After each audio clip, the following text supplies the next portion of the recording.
All right, welcome back to another episode of Inclusive Justice Michigan. My name is John Marks. I'm here with my co-conspirator Kelsey Hector, and today we are blessed to have a conversation with Ron Padrón, who is one of the co-editors of AltarPunk, which is a zine that we started a couple of years ago. You can find a ton of his work on whiterosewitching.com, and he also recently released a book he co-edited with Laura Tempest Zakroff called Serpents of Circe. Ron, thank you so much for being here with us today. Yeah, no, thanks for having me. Do you want to tell us a little bit more about yourself before we dive right in on this kind of queer ancestor work and social justice? Sure, yeah. So as you said, my name's Ron Padrón. I am the creator, the face behind White Rose Witching, which is sort of the vehicle that I use for my queer affirming, queer sort of centered pagan ministry. I do work with all sorts of community, but for me specifically, my passion, my focus is around queer affirming and queer centered spirituality. It's also the vehicle I use for a lot of my spiritual activism work. And it is also home, in addition to AltarPunk, which I co-founded and co-edited with John Marks. I also started a new zine program or project, I guess, called the Pagan Punk Community Grimoire, which marries the idea behind a grimoire being a sort of a magical compendium of spells, ritual formulae, recipes, whatever it might be, and the idea of a zine being a community generated, community focused, community based knowledge sharing platform. So it's just an organically ever growing compilation of 1 to 2 page mini zines, each one about a specific topic. That I've written some. It's open to other people to contribute.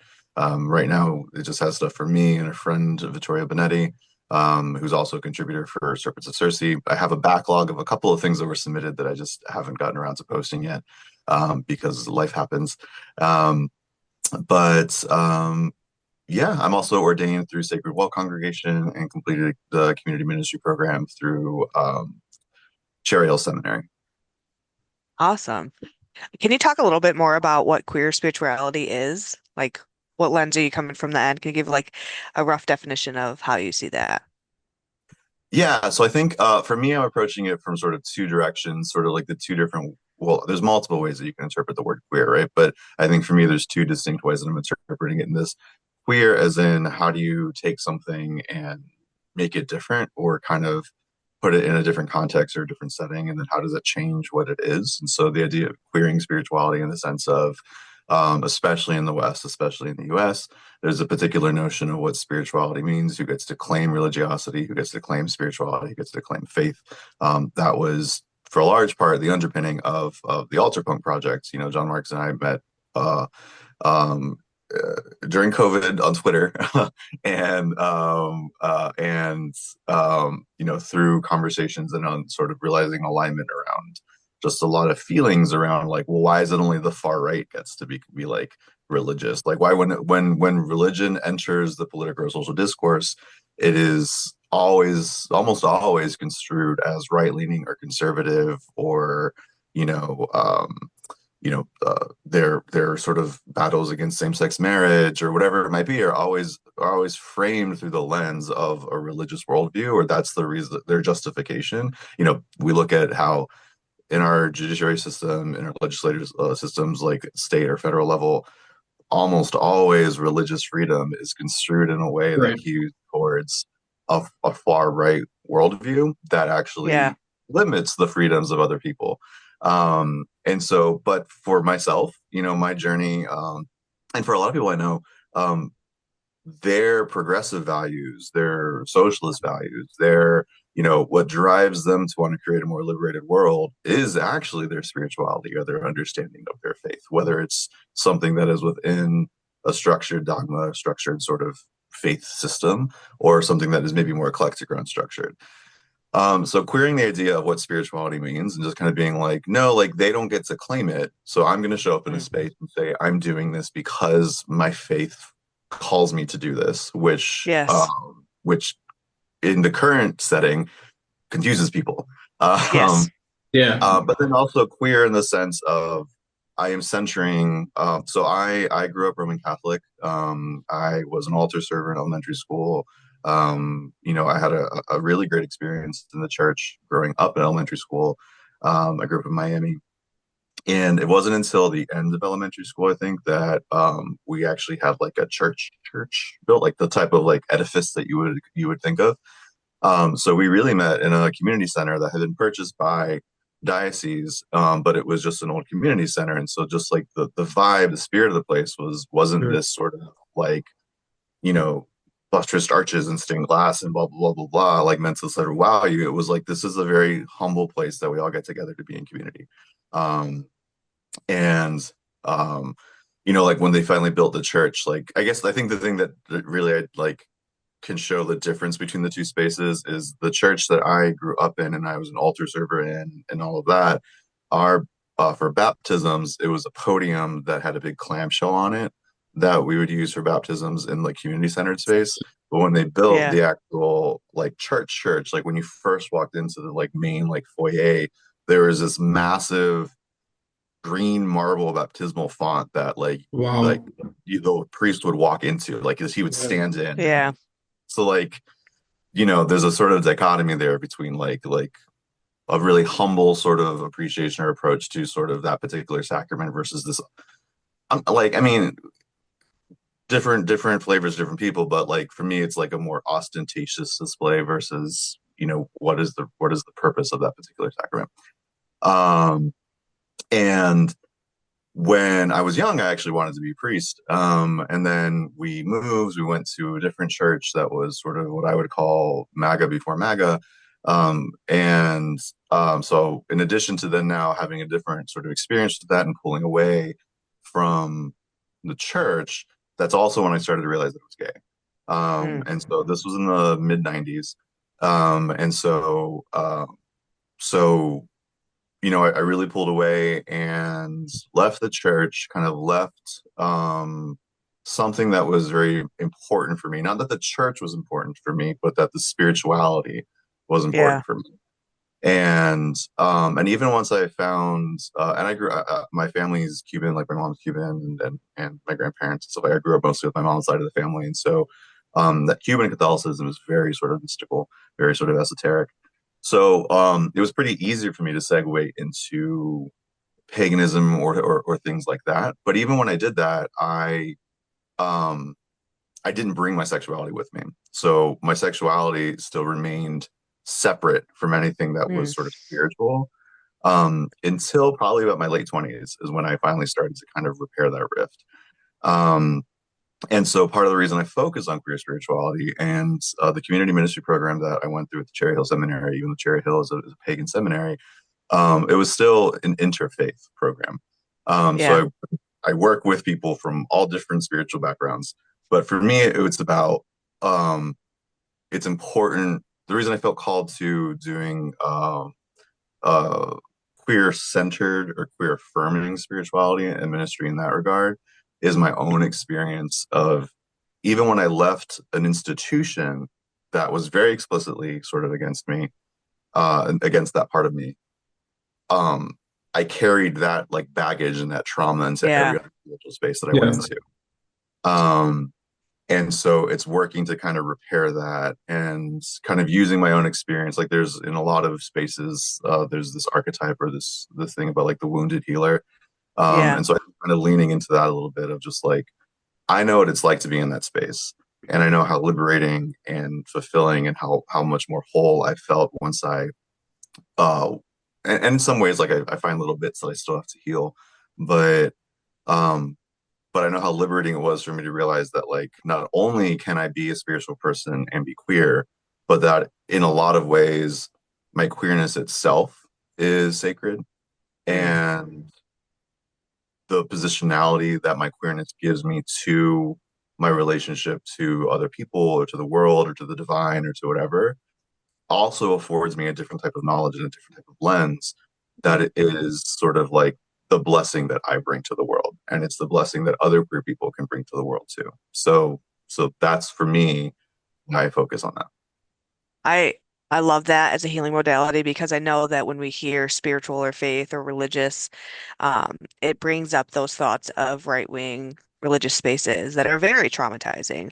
And a lot Mhm. of queer people associate religious spaces in general with a very traumatizing experience. And so to use that not only for your own healing, but I'm sure the greater community's healing as you're moving forward and like holding both those things at the same time is a really, really beautiful thing. Um, and I really love the connection between Catholicism and like this paganism, right? Like the connection between both and how I feel like that's a common story that I hear. Catholics going from like a little bit more cult or pagan side of things, which I always find very interesting because I come from a lack of religious background. I'm a pagan myself now, but I came from the absence of. And so I always love to hear how interconnected things can be. It's really, really beautiful. And talking about, you know, queer spirituality and the reason we're here today talking about queer an ancestor work. How does queer ancestor work kind of look, especially for someone who may have that traumatized background within religious spaces? How Mhm. is that in of itself like a healing um, practice or ritual? Yeah, great question. So, I mean, I think for me, the root of it is that there's a lot of conversation about being in community, right? Especially right now I mean, I think it's important to name that throughout the history of the United States, also just throughout the history of the West and more in general, especially sort of like the imperial colonial sort of like West, um, marginalized communities and disenfranchised communities have always had to find safety or support or security in community.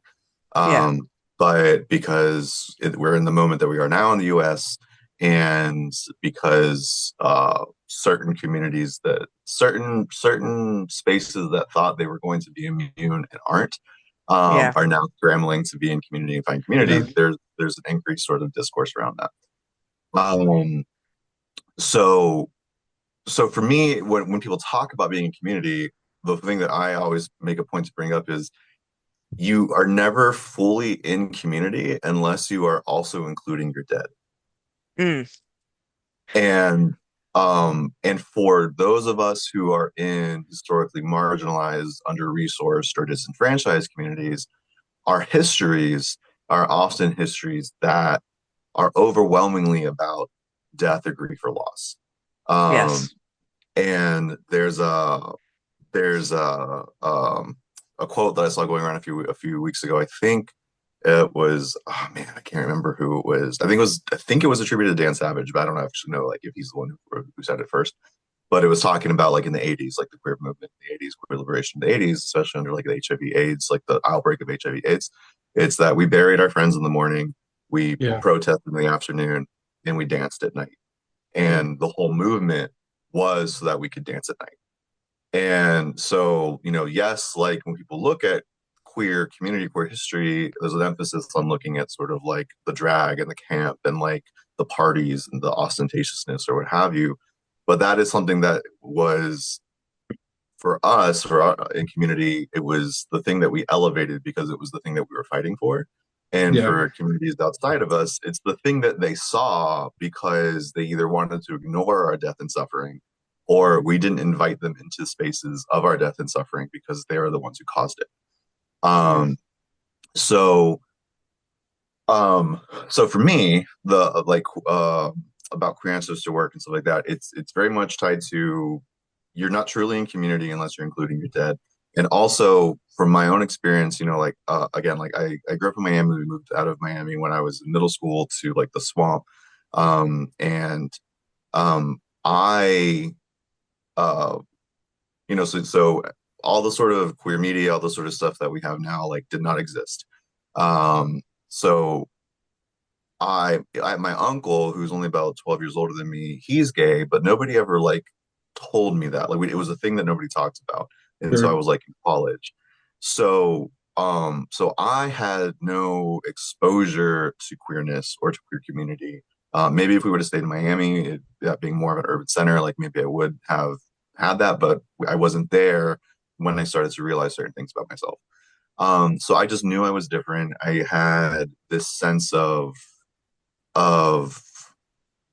like I didn't know what it was. I didn't have the language for it, the vocabulary. And so for me, what brought that vocabulary to into my world was the murder of Matthew Shepard.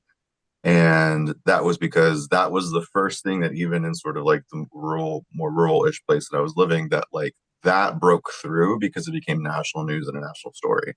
And so suddenly there was language. I was able to connect dots, and I was like, well, Matthew is like my uncle, and I think I'm like my uncle. So that means this. And so my first exposure to like what it meant to be gay was like trauma and death and violence and stuff like Yeah. that. And where we lived was a pretty conservative area, so I was like, okay, so this means that I can't, as long as I'm here, I can't be this. And then when I was in high school, because I think Shepard happened when I was like in eighth grade. And then when I was in like 10th or 11th grade, we read The Portrait of Dorian Gray. And so then I was exposed to Oscar Wilde. And we talked about Oscar Wilde. We talked about his trial. We talked about that stuff. And so then Oscar Wilde was the first sort of historical queer figure that I ever learned about. And I was like, oh, wait, like there were gay people before, like my uncle, before whatever. So then it was this notion of, oh, wait, like, so there's a history of us. And yes, like Oscar Wilde, like eventually, like sort of what happened to him and how he died in poverty and all that sort of stuff in the trial he went through was very tragic. But he was also a very like bold, ostentatious, unapologetic figure. And so that was a different sort of exposure to like what it meant to be queer, what it meant to be gay. So um I was starting what I realized now was sort of like the very beginnings of sort of like a queer ancestor practice, where I was trying to find more about like who were these people who came before us. Once I got to college, and started to become exposed to more things. So for me, my community, my queer community actually started with like I didn't have like queer friends, queer community, whatever. And so I was in I transferred to another college, and like I failed out of my first college and I transferred to another one like my junior year. Um and that's where I like came out and started to make queer friends. And so like from when I started to realize I was queer up until probably when I was 21, so from like 14 to 21, I didn't have gay friends. Now, so surprise, like a lot of the people that I went to school with ended up coming out too, but we were all like individually like in our own thing, being like I'm the only gay person in the world. Yeah. Um, but so at the time, I didn't know anybody else who was queer. There was nobody to talk to about it. Like I did not live in an urban space where there was like a queer center. I could like so for me, my earliest queer community was really the people that I was secretly like learning about. Like it was the queer Yeah. ancestors, the people who came before me. Um, and I think, Can we pause and talk about that part for a minute where you said like the people in your high school and stuff? So I've also realized a lot the people that I went to high school with. And like back in the early 2000s, there was this rampant culturally ingrained homophobia, right? Like you were a faggot, you're a homo, you're like whatever, right? And it's like and this was largely used to distinguish boys from each other who did perform gender in a certain way, right? well, and But when I was in middle school, like when we had like recess or break or whatever it was called, yeah, like the the game that all the boys played was Smear the Queer.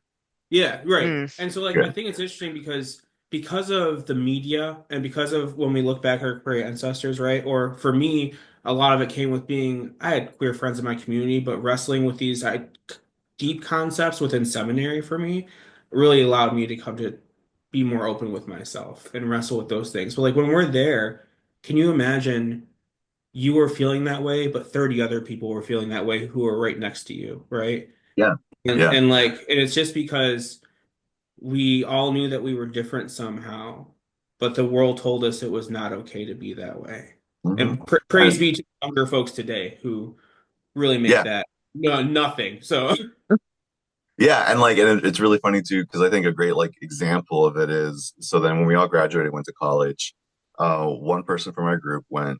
Most of us stayed in state. A couple people went out. One person from my friend group went out of state, and kind of fell off the face of the earth. And we were like, oh, that, that's sad. Like, we all thought we were really close, but, they're, whatever. But those of us like that freshman year is when, because I think like the first time I kind of did start to come out to people was my freshman year of college, but it was that sort of like I was coming out, I was just like, oh yeah, like I think I might be bi, I think I might whatever, because I was still like dating girls or like hooking up with girls or whatever, because like I was deep down I knew that I wasn't bi, that I was gay, but it was that thing of where I was just like I'm gonna perform a certain way. Mm. And even when I came out, like, I had years of grappling with like, what does it mean for me to be a gay man? And like, what does masculinity mean for me? Yeah. Um, but a bunch of us, like, who stayed in contact, even across different schools, we all, like, by the end of freshman year, had all come out as some sort of flavor of like not exactly straight. Um, and so then summer rolls around, we all come back home for the summer. Our friends who had gone out of state and kind of disappeared, um, calls me out of the blue and is just like, hey, can we get together for like for dinner or something? I was like, absolutely, yeah, like I miss you. And so we get together and they look very different. Like their style had changed, everything had changed, and immediately I kind of clocked what had happened. And so we're having dinner, and then like they were just like, "Oh, there's something I need to tell you," and I was like, "Okay, like here it is." And they're like, "Yeah, so the reason I kind of disappeared from everybody is because like I just needed to really figure out what like myself, and I just couldn't have anything from like before, blah blah blah, and I'm gay." And I was like, "Yeah, okay, cool." I was like, and I was like, "Well, just so you know, like." I'm bi. Like I went through like this, like so in the last year, blah blah blah. And my friend just like looked at me, was like, "Are you serious?" I'm like, "Yeah, yeah. I mean, Yeah. but I'm so happy. I'm so happy that you're comfortable and thanks for telling us." But it was that thing, where right, like they peeled off and they thought they Yeah. had to go through it by themselves, Yeah. and the rest of us stayed together and we're just like, I had a friend, a female friend who was just like, so they're like, yeah, I just made out with a girl and like I really liked it. Like I liked it more than like when I've like hooked up with my boyfriend. And I don't know what that means for me right now, but like I just wanted to let you all know because I just needed to tell somebody about it. And we're all like, okay. So like it was that like this is before the era of like group text and stuff like that. But Yeah. like, Yeah. but it was like this like long sort of like group chain of just all of us kind of getting to like witness and affirm each other sort of experimenting or figuring each other out like together. And we didn't tell other people. It was like a group of like four or Yeah. five of us that like we're only telling each other because we trust each other. And some people at the end of that said, "No, I am straight." Like Yeah. what have you. But it was just fun for like we had that to go through, and then unfortunately, my other friend felt that he had to completely cut everybody off Mm. in order to do that. Yeah, And I Yeah. love that that is a common story that you hear. It's also very similar to the way I was raised, and kind of grew up. We were much more vocal about, I think, sex in our teenage years. So nothing stayed hidden for very long.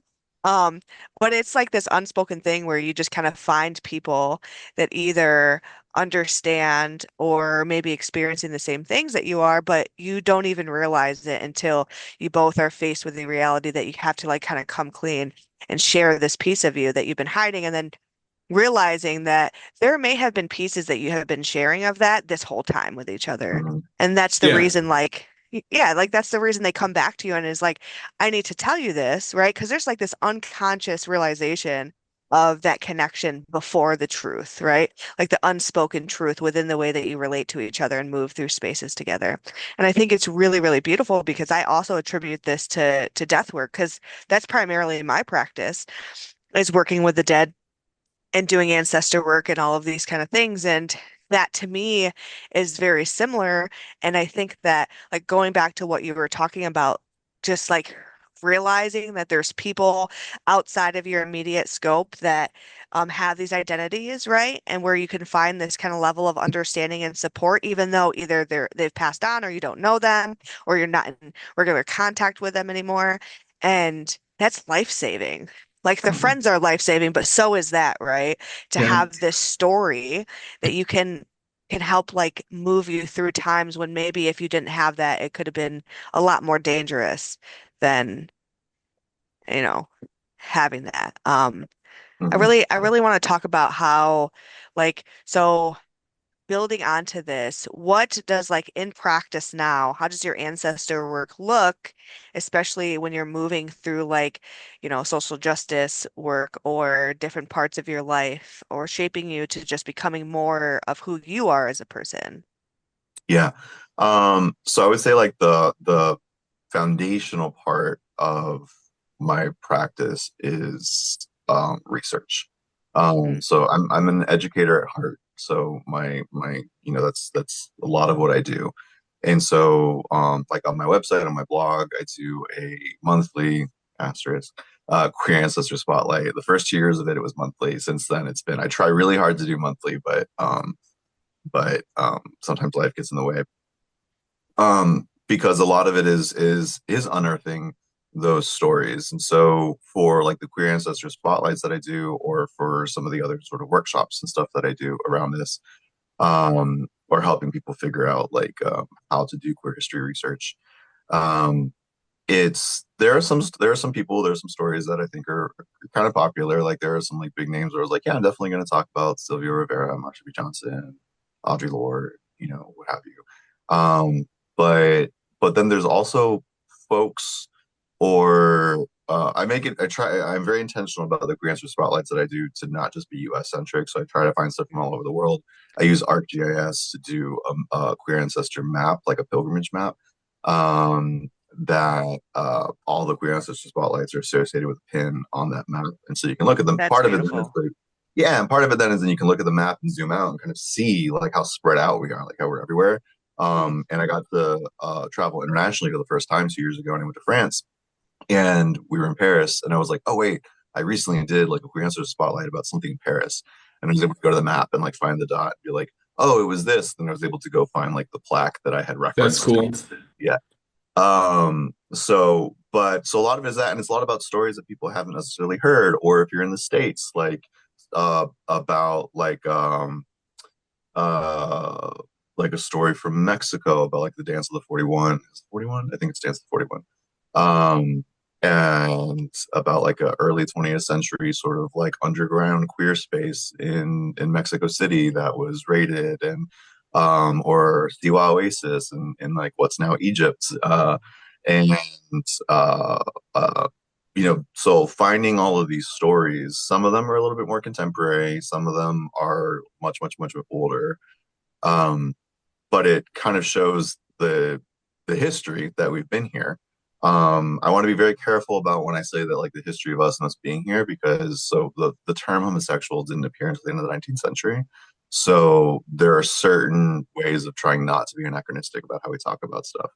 And also even within the West, even within the US, in the 17th century, 18th century, 19th century, the way that men could, I think men specifically because in a lot of this time, women, I don't want to say could get away with a lot more, but it's women were just believed to not be sexual. So, Right. so they were able to have more intimate relationships or more sort of lifelong bonded relationships in a way that didn't draw attention, or as much attention, as long as they didn't try to move into sort of like the male sphere of like an economic sphere or something like that. But there are ways that men could be romantically and emotionally intimate, especially younger, like as teens or early 20s, in ways that today we would code as queer. Um, but the expectation was that, well, of course, it makes sense that men are going to gravitate towards wanting to be around men more and women around women more because they are more alike. And then, but the expectation is that once you're older, you do your duty and you get together and you make babies and whatever. Yeah. So the cultural norms, the way that things have shifted, it's hard to point back. Like when people talk about Abraham Lincoln, right? Like he's the person I'm thinking about. They're like, oh, Abraham Lincoln and Joshua Speed, like they were totally gay for each Yeah. other. Well, maybe, but like one, we don't know, but Yeah. also that particular time, the way that men could be intimate with each other, whatever that might mean, emotional, what have Yeah. you, was different in a way that if they acted that way now, of course we're going to be like, oh, they're gay. Yeah. Um, Do you mean so do you mean like romanticism and like just even during that time when we are expressing ourselves? You brought up Oscar Wilde earlier. I think of James Baldwin as a later example of this type of thing, where mhm, there's this vulnerability in the writing, say the letter I would write to you 150 years ago versus say the text message I might send to you today. Um, yeah, those types of things. that, but also like even in contemporary cultures, right? Like in certain cultures, I think more towards um like on the Arab Peninsula and stuff like that. I think there are certain cultures where it is the norm that men can walk like holding hands, or the way they greet each other is like a kiss on the cheek, or something like that. So even just cultural differences that are things that, like if we were in the States, like Yeah. if I was in Tallahassee, Florida, or something, Yeah. and two men were walking down the street holding hands, um, they would probably, like, depending on where they were, if they were like in a queer part of town, maybe not, but if they were just walking down the street holding hands, they would probably be harassed. There would be a Yeah. certain assumptions about them. Whereas take those same men and generally take that same situation, but then just even in today, just put it in a different part of the world, and that's just how men act with each other, Yeah. and it has Because no intimacy is connotation. viewed Yeah. differently socially here. Because I know that, like, especially any kind of intimacy, I mean, you see this when you raise boys, right? So, like, they reach a certain age and intimacy is like shut down with society because it's not viewed as appropriate. They don't do that to like little girls, right? But they definitely do that to little boys where they reach an age and it's like it's inappropriate for you to even hold your mom's hand or like Hmm. hug or kiss your mother, right? And so I can definitely see that. And I wondered how that shift happened and how that ties with um like obviously like the patriarchy and all of these things like controlling mechanisms for men in Yeah. general, right? Imperialism. Yeah, Yeah. and how that's attached to also anger, because Yeah. if we can't Oh be yeah. intimate with each other, and then that then leads into like, homophobic comments, actions, tendencies, right? Because like if you can't have intimacy within your own life, and then you see this external, intimate moment between maybe two men, and then or even just like a man who's maybe a little bit more intimate to their friends, all of a sudden it becomes this like triggering um, wrong thing. This is really interesting. I've never thought about it before. Yeah, and I know we're kind of getting away from like the grants and Yeah. stuff, but also I would say but especially like you mentioned intimacy and anger, right? Like at a certain point, we socialized uh children that were raised as boys out of that, and Yeah. something as simple as you know I'm thinking of like think of like two 14-year-olds, right? Like two 14-year-old girls, like if they're hanging out and one of them has something in her hair, the other one can just reach over and be like, oh, let me get that for you. But like Hmm. boys don't do that. They're not allowed to. Like it's weird to reach over and like touch your male friend's like head and hair and take something out of his hair necessarily. But also, but you mentioned anger, and I think it's important to name too that we socialize boys out of certain types of intimacy and into other types of Hmm. intimacy, because anger is also a type of intimacy. Yeah. And so you can't reach over and like take like, oh, a leaf fell in your friend's hair. You're like, oh, let me get that out of your hair for you. But you're socialized into roughhousing. You're socialized Mm. Mhm. into the way that you show affection, masculine affection to another man is through sort of the playful punch or whatever it might be. Like Yeah. so even if it's not outright aggression, it's performed aggression Hmm. is the way that you do that. So yeah, so like we shut down other ways for certain folks to just to express intimacy and say the only channels you have available are this, and Hmm. then all of the other stuff then just gets funneled through those channels. And so then you have, instead of having multiple healthy outlets, you just have a fire hose coming out of everything being coded as anger or aggression. Yeah. It's interesting. Yeah, even as far Okay. back, like the playground, kindergarten, preschool stuff, just like you know, uh, we have a lot of conversations around like girls are socialized to be like, oh, if he's picking on you or if he pushes you, Ugh, that means he likes yeah. you. But the flip of that is, and then we're socializing boys is to say the way you show that you like a girl or anybody, because then you might be like, we're socializing to say this is how you like a girl, but if you end up growing up gay, then this means that you've internalized this is how I should communicate that I like Yeah. somebody. Yeah. Is their dominance is through us is through pushing them, is through making fun of them and stuff like that. So like not only are we socializing certain people to accept that as, oh, that just means they like Yeah. you, we're socializing other people to say this is the only acceptable way for you to show that you like somebody. And I think that the queer ancestry work is really pivotal into deconstructing those systems within our own behavior because like you said, this map of, just looking at a map and listening to these stories that came before, you all of a sudden start to hear a very different narrative of intimacy, of affection, right? And it doesn't necessarily have to mean that Abraham Lincoln was gay. It just means that, hey, Abraham Lincoln had an intimate relationship with this person, and it doesn't matter if it was gay. What matters Yeah. is like the intimacy part, right? And that's the beauty, right? Mm-hmm. And then like hearing all these other stories from all over the world. And what I was thinking too is when you were speaking about local stories, or even if they're taught, let's say that your background is from a different country and then hearing stories from that country about your ancestors that you would have never known before can be healing. And also, if you don't necessarily connect with your community, or maybe you do, just hearing stories from people that came before that may have sat in your seat, right? Mm-hmm. And that probably understand, and it may be hard to find those stories. You probably have to Mm-hmm. talk to some other elders in the community, or do a little bit heavier research. Like those names aren't going to be big names, famous names, right? But those are really Right. important because it ties you not only to the land, which is another like I feel is very important, but also better ingrain and understand the community that you're in, and it may help you. I feel it would help with that sense of belonging. But Yeah. Yeah, and I think so. So the research part, so like the research part of how I engage in my queer ancestor veneration or queer ancestor work practice also informs like the other big way that it shows up is through my spiritual activism. So it feeds into the mm, spiritual activism because a lot of it then is also sort of picking up the torch of they did their work so that way I have the type of life that I have now, but so then that way I can continue the work.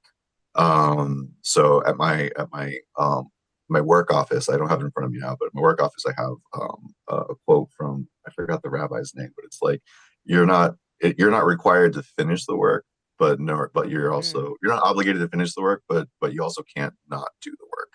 mm.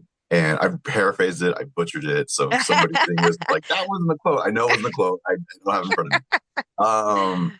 But that It, was the it still spirit hit, of the it quote. still hits the same. Yeah. It was the spirit of the quote. But yeah, so a lot of it is, and that's also part of the research and the history I do is because the history we learn about liberation is the history is liberatory history that is safe for the system. Mm, And Yeah. so Yeah. we learn about how MLK was a great orator. But we don't learn about a lot of like the organizing kind of the mothers of the movement. We don't learn about mhm. Bayard Rustin a lot. Like we don't learn Yeah. about one of the big things that I was talking to folks about, this we're recording this shortly after the that February 28th economic boycott. And I got a lot of heat because I was like posting on socials. I was just like, listen, this is great, but also like it can't just be one day. And people were Yeah. like, oh, Yes, because you're, it doesn't do anything. yeah, everybody was like, oh, like you're just demotivating people. It was like, I am not demotivating people. I want people to do this. And if this is your first time and this is your entry into it, then I want you to reflect on how easy it was for you to make certain decisions or certain choices Hmm. to not engage in certain activities. But the question that I always posed to people was like, without looking it up, how long do you think the Montgomery bus boycott lasted? Mm, So it lasted 18 months. And so just think, but the way we learn about these things, we're like Rosa Parks wouldn't sit in the back of the bus. Selma, March on Yeah. Washington and blah blah blah. Like this sort of linear sort of thing that like obviously X was leading to Y was leading to Z. But when you read Yes. quotes like from John Lewis and stuff like that, they talk about like we had no idea what was going to happen. We didn't know what was going to happen Yeah. with Yeah. prosperity. We didn't know what was going to happen with whatever. Like we had to trust that what we were doing was the right thing. Yeah. Same thing with the queer liberation movement. There was a lot of stuff that happened before Stonewall. There was Mm. uh, uh, there was and also I think one of the things we can learn from them too is there was never fully cohesive movements. There were movements that were oftentimes at odds with each other. Like Frank Kameni's movement was a very assimilationist movement, which was like the Yeah. more early protests in front of the White House was very coordinated and scripted, and this was pre-Stonewall, right? The early protests in front of the White House where, the women were in skirts, the men were in slacks. Like it was just protests around being just like, we're queer, but we're just, I don't even think they use the word queer, but they're like, we're gay but we're just like you. So it was Yeah. just like, like accept us because we're just like you. And then following Stonewall and then into the 70s, and you had like movements kind of splintering off of that. Harry Hay, like a bunch of people who were just like, were like, I am queer and I'm not like you, Yeah. and that shouldn't matter. Yeah. Um, and so you had people who were approaching liberation from different perspective, different vantage points, but found like where do we overlap? How can it work with you? Like, that sort of Yeah. stuff. That's like So, the but the yes and, right? Like right, yes, your right. your movement matters as well as this part of it. Even if you Yeah. can't And figure out how the to coordinate 100%. being willing to like be like, okay, so I'm lobbying City Hall, I'm lobbying City Hall, I'm lobbying City Hall. City Hall is willing to give me this Yeah. and saying, I'll take it because that Yeah. that that is a win for right now, but that doesn't mean that I'm done. And I'm gonna Yeah. keep logging, I'm gonna keep lobbying, I'm gonna keep lobbying, I'm gonna keep lobbying. But there's all that aspect of the history that like if you are lucky at all in any way or capacity to learn about queer history, uh outside of like if you go to college and you're taking like courses around this or things like that, and even then, what they're choosing to include in the curriculum, um then you don't learn this stuff.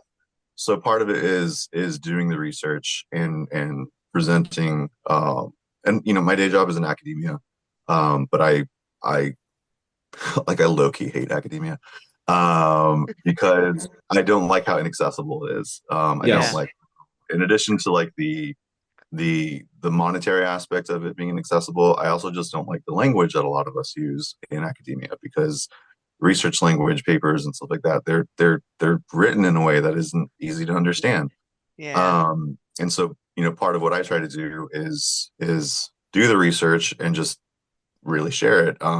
When in January, I think, talking about, when people were talking about like, oh, like how are we going to boycott or how are we going to do this? I was like, well, in the early '90s, the queer liberation movement did a Cracker Barrel boycott, and folks were like, I have no idea what you're talking about. And I was like, cool. So here's some history on the Cracker Barrel boycott from Yeah. 1992 to 1993. Like, how they did it. They did it in ways that were disruptive to the system, but not disruptive to like the server staff.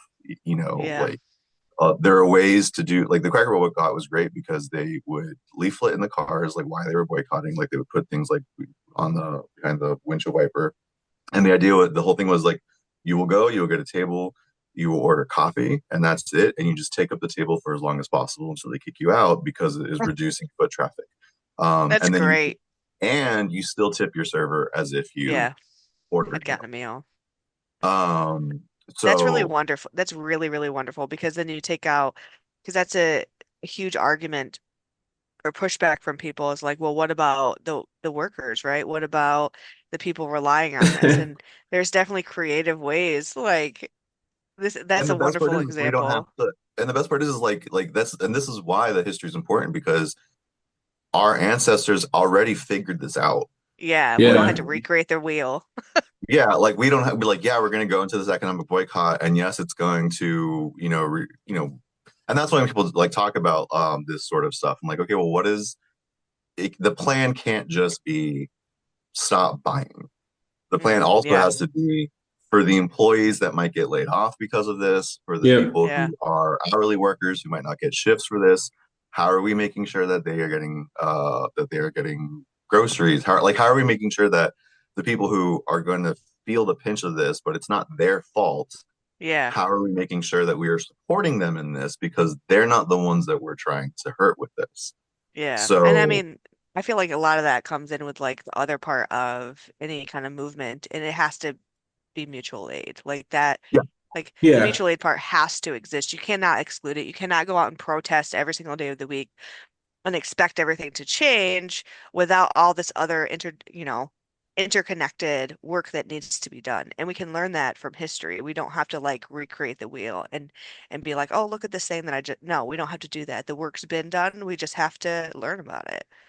yeah, and Um, so sharing that so that way folks can, that ancestral knowledge. I think ancestral, and if you're not a pagan or somebody who believes in being able to kind of connect with or hear from sort of like the divine or the deceased or what have you, then ancestral knowledge is one way that our ancestors still speak to us. Yeah. yeah. I definitely I think like I have a queer ancestor shrine in my backyard. I have one like in Mm, my house, and I will definitely go and like sort of pray at the shrine, do some guided journey work or whatever, because my personal practice, my personal belief is I do feel like if we make ourselves receptive, we can be in conversation mm, with them. yeah. Um, but even if that's not your if that's not your vibe, that's fine. But the knowledge, what they did, like we can look at Bayard Rustin's blueprint for how he orchestrated the Yes. Battle of Washington. Yeah, Yeah. Like yeah. so Or that the early knowledge ACT UP movement, right? Yeah, like early that's up. because Oh that my was God, so like systemic, so systemic. Yeah. yeah, yeah. And I think that those And stories are like coming to light more often now too. Like, wasn't there, didn't they just create a Netflix, mhm. like, it's not like a documentary, it kind of, I guess it is a documentary What is of it, like a about, biopic? Yeah. yeah, about, his life. Yep. Mhm. So I would definitely check that out if you haven't. Yeah, Um, and then John Mark's brought up ACT UP, and then so then part of it too is there are ways that you can actively engage your ancestors because ancestors you don't have to be dead for a certain amount of time before you're an ancestor. Like there's not like yeah. a like there's not like a yeah. Um, and one of the things when I talk about spiritual activism, it's an example I use for spiritual activism, but it's also a way that I talk about engaging our dead in the work in a Mm, visceral way is the ACT UP Ashes Action protest mm, in the early 90s in DC, where ACT UP activists marched on the White House. And the people leading the march were holding the urns or the containers that had the ashes mm, of their Yeah. friends, loved ones, or whatever, who had died of AIDS, HIV/AIDS. yeah. And when they made it to, and they were chanting, they were protesting, they had people with signs, what have you. But when they made it to the fence, and for those who are younger now, there used to be a time when you could actually walk up to like the black metal Yeah, fence of the yeah. White House. It wasn't behind 50 feet of chain link fence. Um, they walked up to that and they were dumping the ashes onto the White House lawn. Mm, And so just looking at things like that, where it's like they're very when the I went to the when after Charlottesville, when Unite the Right was doing their second thing and they were going to do a march or something in DC. I went to the counter protest for that. It'd been a minute since I had done any sort of like marching or protesting, and I was really nervous, especially given what had happened in Charlottesville. yeah. Um, and also knowing like we already knew at that time that like the Metro PD were giving like the Nazis had their own private metro car, like subway car, to come into the city, and they had a police escort and stuff like that because, of course. Mm. Um, Yeah, yeah. and Why not? uh, yeah, why not? The rest of us know, but like they had their own, whatever. Uh, um, but I was nervous, like we didn't know what was going to happen, and so I remember connecting with the ancestors of the shrine, just being like, I Mm, am scared, I'm nervous, but I also recognize that so many of you were in similar situations, went to similar marches, similar protests, or even were just walking home from the bar at night, and you're also scared and nervous. yeah. And so um, I'm asking for strength to go to this and strength and protection in it. But I'm also asking to be in community with you to also just be scared and nervous. Amen. Mm, Um, And it was great. And the went down to the march, ended up kind of at the front of like one of the phalanxes, like holding like a pride flag. My intention was to go and be in the back, but with my Mm. husband and some friends. And that's not what the queer ancestors wanted. They're like, no, you're here, you're holding a flag. Um, No, we said you're in front. Let's go. yeah. But it was also a very visceral feeling of just like, in Mm. addition to being in community with everybody that was at the march too, it was also this very visceral feeling of being connected through time and space to like a longer Yes. lineage of people who had been doing that work and And who that's were going to empowering. continue. Yeah. That's like so empowering, especially like if you don't view time as linear, right? Like that connection, you have access to it whenever. It's Hmm. not, it's not some special moment on a day during an hour. Yeah. It's whenever. Yeah. Which I think And is really, really beautiful. I'm an elder millennial, so I'm now in this also interesting part of my own life um where younger queer folks are now like having this recognition of so I'm a married gay guy. My husband and I are very, very out and open about being gay and married and stuff like that. And we've been in spaces before, local pride celebrations or what have you, where younger queer folks will like come up to us and be like, "Oh my God, you guys are so cute!" Um, like I want what you have when I grow up. Aw. And just having, I remember the first time it happened, we were both just like, "What?" And then having the recognition of like, "Oh, wait, like we're old gays now." You're the olds now. And yeah, like we're old.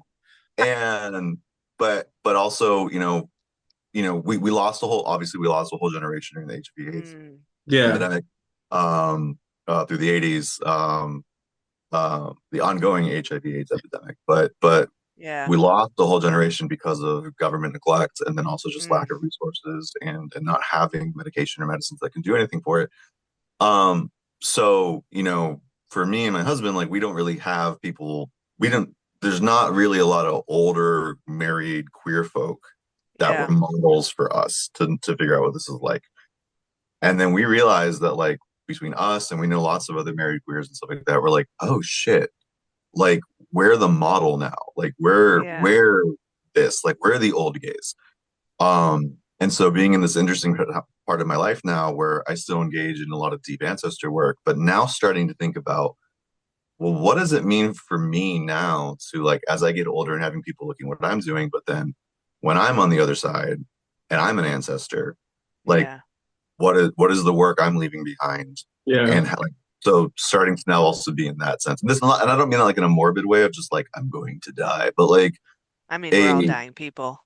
right, right. But like it's that Yeah. sense of, like I've never really reckoned with it until realizing that like I'm old now. Mm, Um, yeah. I do a lot of death work, and I recently had many months of going down the death doula rabbit hole. But something that I think is really, really beautiful is to think that you can take that place in your community where the people that should have been there for you to do that for you could not, right? And so there's this Yeah. really, really beautiful ritual in and of itself, just being present with your husband in those spaces, because you really are like that wildest dream of the people that didn't get to make it to that point. And I mhm, think that that is just like, oh, isn't that just like the most powerful, beautiful, just life-giving feeling? That's amazing. That's really, really wonderful.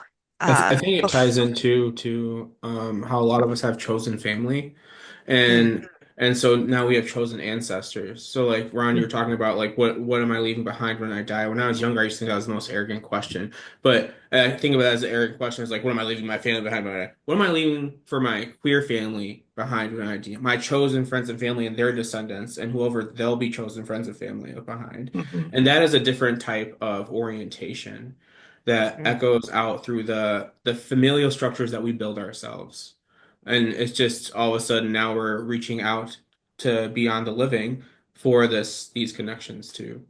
mhm, Well, and I really think that queer family and friends, right? Those networks that you build are the representation of how we should be as a community, period.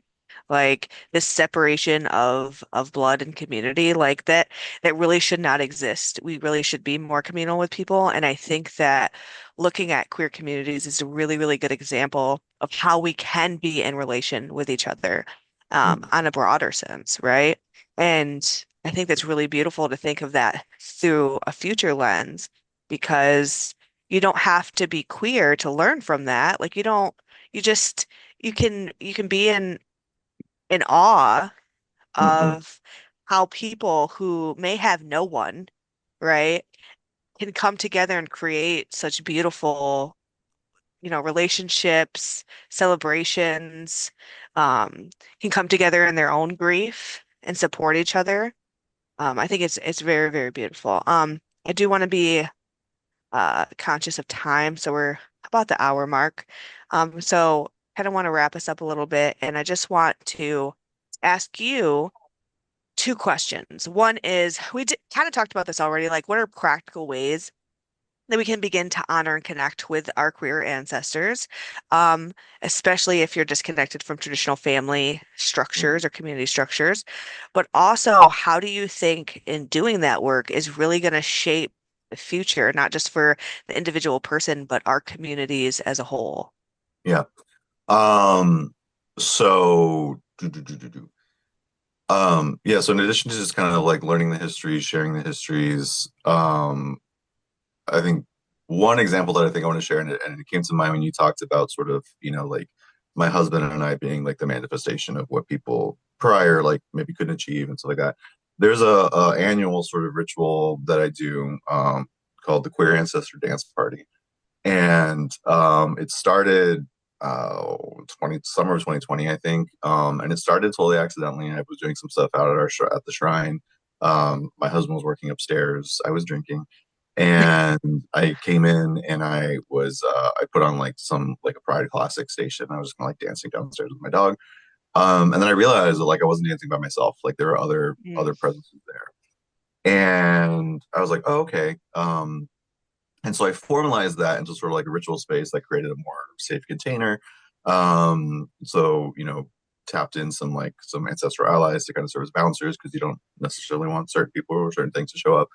yeah. Um, but the idea was, it's meant to be done in shared community. So it's done Mm, with sort of the living. So you're having like a party, dance party, it could just be your friends. It could be maybe you want to set up something a little bit larger, but also inviting in the queer dead into that space for the ones who love to party and still want to party, but also for the ones who never got that chance, who never had the ability to mm, have that space to express themselves. Because I think again, our histories are ones where there is a lot of trauma, there is a lot of grief, there's a lot of um, regret, so yeah. not being able to have lived the life that you wanted to live.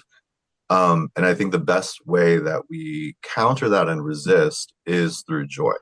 Yeah. Um, Mm, uh, so I think finding the ways that we still engage in joy, and if you can yeah. engage in public joy, because especially right now under this like regime, right? Like they want us to feel exhausted and scared all the time, Mm, and like we'll never be happy again.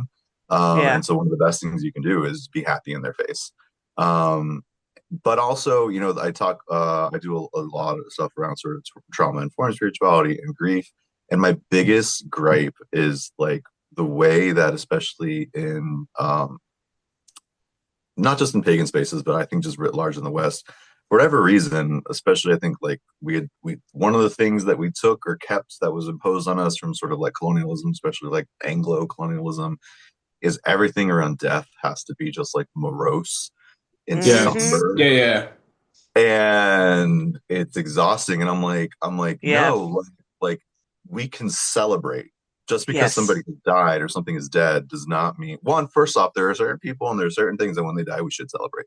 um but there's a way, like, and I've seen more of a pivot to this of things where it's less funeral services and more celebration of life services, where Yeah. Yeah.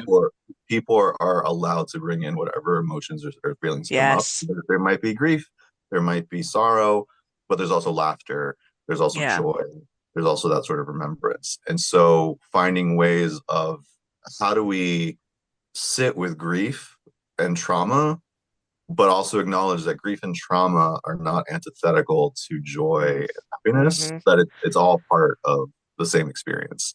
And so, how are we creating spaces, especially queer spaces, and spaces that deal with our queer history and queer ancestors that can hold space for all of them? Thank you for that.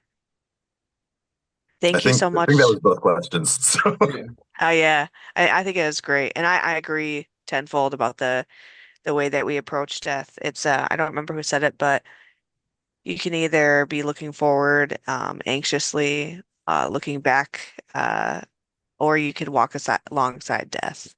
Like we mhm. have a choice, and that does come with joy and celebration. Um, but thank you, Ron, for being on a sacred call to action and sharing a piece of what you do and of you with us. And do you want to plug your white rose Yeah, witching again before we wrap up? yeah. So, if you are interested in queer ancestor work, spiritual activism, or pagan liberation theology, I recently launched a Patreon to kind of help with funding that work, so I can do deeper dives into it. You can find me on Patreon at White Rose Witching, or if you go to my website, whiterosewitching.com, there's a link to the Patreon up top. I have multiple sort of scaffolding memberships, so there should, I try to make it as accessible as possible, and any level of support is very much appreciated. At the Something that's a Patreon exclusive is bone casting divination. I spent the last year working on creating a bone casting set specifically to Oh, use cool. for this. And so on Patreon, from the $5 and up tier, you get access to a monthly bone casting where I kind of do like a forecast for the month. But at the top tier, you get a one-on-one quarterly individual bone casting. Wonderful. And we'll try and we'll get the link for that and post it in the YouTube video description too. So whoever Awesome. wants to check that out. Yeah, no problem. Thank you. And thank you, John Marks, for joining me, being my co-conspirator. Yeah, I Um, mean, it's always a pleasure to talk to you and always a pleasure to talk to Ron. I love you. Thank you so much for being part of this journey with me over the past 4 or 5 years and being a co-conspirator with us at Inclusive Justice as we move forward in this moment.